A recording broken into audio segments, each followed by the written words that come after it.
My wife has ruined my life, and I let it happen. I've been with my wife since I was a teenager, married 15 years, 2 kids. I wish I could go back and be the man I am today, the one who would have left when we were dating because I knew deep down I wasn't in love. I was just too gutless to leave. I was weak and she was domineering. I was afraid of having the conversation. I didn't know how to approach it. So I just stayed. Back then, I was young. I didn't know what a healthy relationship should look like. She's never bought me a gift. She's never surprised me. She's not spontaneous. She's not independent. She's never lusted after me. She's never been romantic or loving. She's never initiated sex nor wants it. The countless rejections that made me feel like a creep for wanting sex. It's not her fault, but these are things I finally admitted to myself I've always wanted but convinced myself I didn't need or were just fairy tales. A romanticized idea of a relationship you see in movies and reality is different. And as I get older and looking at what's left in this marriage, it's not enough for me. All the while, I kept thinking, this year it'll all turn around.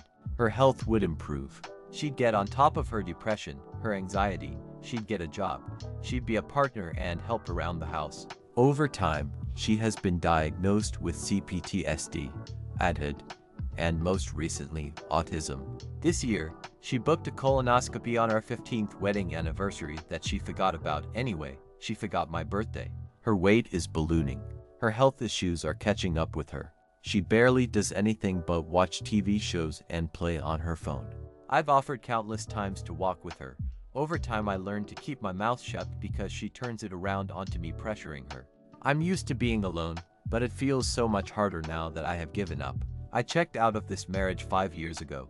I realized nothing would ever change. I had to stop thinking it would and start looking out for myself. It took a long time to not feel guilty, to muster up the courage to admit it to myself. It's been a long 5 years of grieving over the marriage, over her, over the life I missed out on by being the rock for her, for being her comfort, for not being truthful to myself. I am not in love with her. I love her. I love our kids and she is as good a mom as she can be. But I am at a point where I don't want to just be an emotional support husband. I am starved for intimacy, starved for affection, starved for intellectual and emotional interaction. I do most of the household chores. I cook, I tidy, I work. I take the kids places. Now, I don't ask her not because I know she won't come, but because I don't want to be seen with her. I don't enjoy her company. Her health issues have given me carer's fatigue. I see her more as a child I need to look after than a partner, and I have long since stopped being attracted to her, something I communicated with her a few years ago. She only wears pajamas unless she has to leave the house. She has made no attempt to address our sex life, my dissatisfaction. We have had several serious conversations which have become more blunt since. But she still seems to carry on every day as if these conversations about how unhappy I am will all just go away.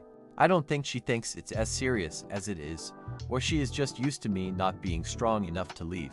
She can't exist without me. She is terrified of me leaving, and tbh I have no financial means to leave.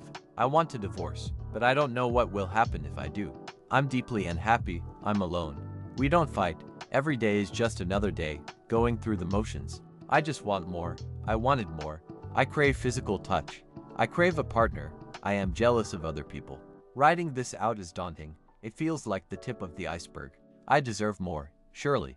I deserve someone who wants to look after themselves, not only for themselves, but for me too. I was willing to stay, to work on it. I was always attracted to her. I loved her. The years of problems and isolation I feel in this marriage has forced me to really look at it honestly, and once I saw it from an objective, unbiased viewpoint, I realized I was the fool. It's not her fault that she feels entitled to my unwavering support. I'm not sure what I'm trying to say. This was hard to write. It feels too big to even attempt to boil down into words.